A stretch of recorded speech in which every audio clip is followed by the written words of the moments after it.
It is such an honor to be here at the inaugural Time to Thrive conference, but it's a little weird too.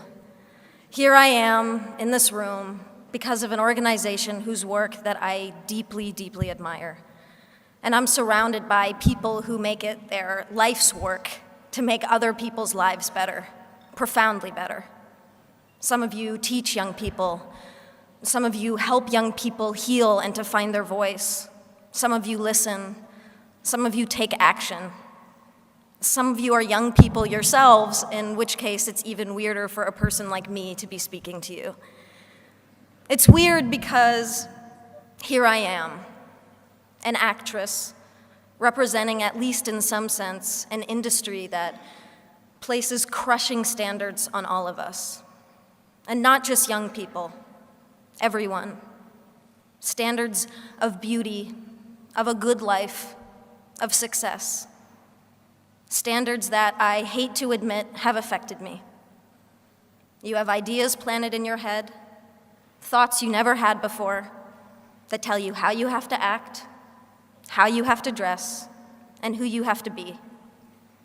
And I have been trying to push back, to be authentic, and to follow my heart, but it can be hard. But that's why I'm here, in this room. All of you, all of us, can do so much more together than any one person can do alone. And I hope that that thought bolsters you as much as it does me. I hope that the workshops you go to over the next few days give you strength, because I can only imagine that there are days when you've worked longer hours than your boss realizes or cares about just to help a kid who you know can make it. Days where you feel completely alone, undermined, or hopeless.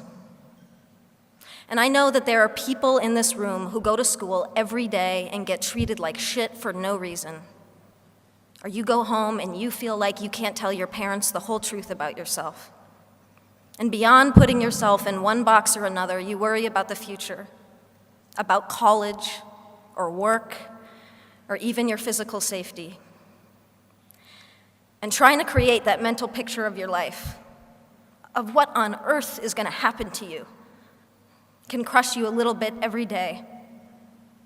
And it is toxic and painful and deeply unfair.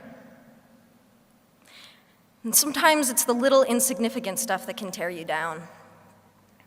Now, I try not to read gossip as a rule, but the other day, a website ran an article with a picture of me wearing sweatpants on the way to the gym.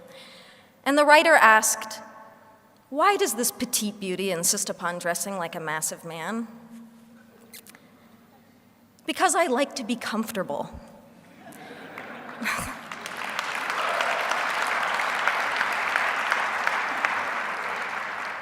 There are pervasive stereotypes about masculinity and femininity that define how we're all supposed to act, dress, and speak, and they serve no one.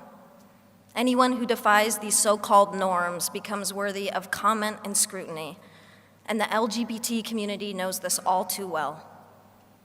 Yet there is courage all around us. The football hero, Michael Sam, the actress, Laverne Cox, the musicians, Tegan and Sarah Quinn, the family that supports their daughter or son who has come out. And there is courage in this room, all of you.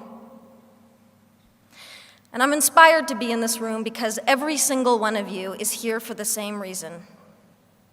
You're here because you've adopted as a core motivation the simple fact that this world would be a whole lot better if we just made an effort to be less horrible to one another.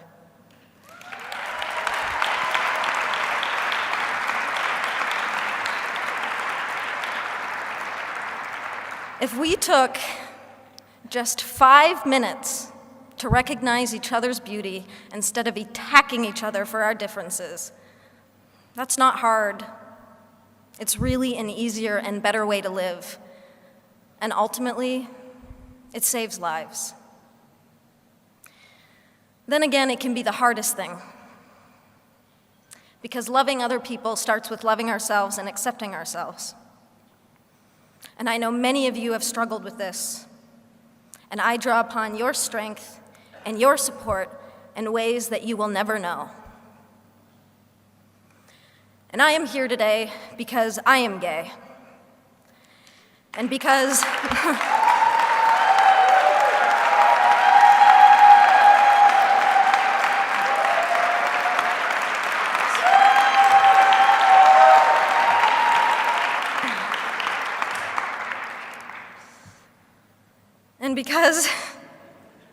maybe I can make a difference to help others have an easier and more hopeful time. Regardless, for me, I feel a personal obligation and a social responsibility.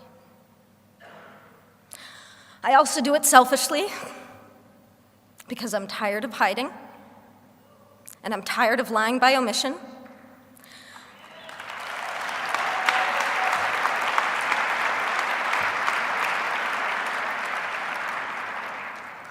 I suffered for years because I was scared to be out. My spirit suffered, my mental health suffered, and my relationship suffered. And I'm standing here today with all of you on the other side of that pain. And I am young, yes, but what I have learned is that love, the beauty of it, the joy of it, and yes, even the pain of it, is the most incredible gift to give and to receive as a human being. And we deserve to experience love fully, equally, without shame and without compromise. There are too many kids out there suffering from bullying, rejection, or simply being mistreated because of who they are. Too many dropouts, too much abuse, too many homeless, too many suicides. You can change that, and you are changing it. But you never needed me to tell you that. And that's why this was a little bit weird.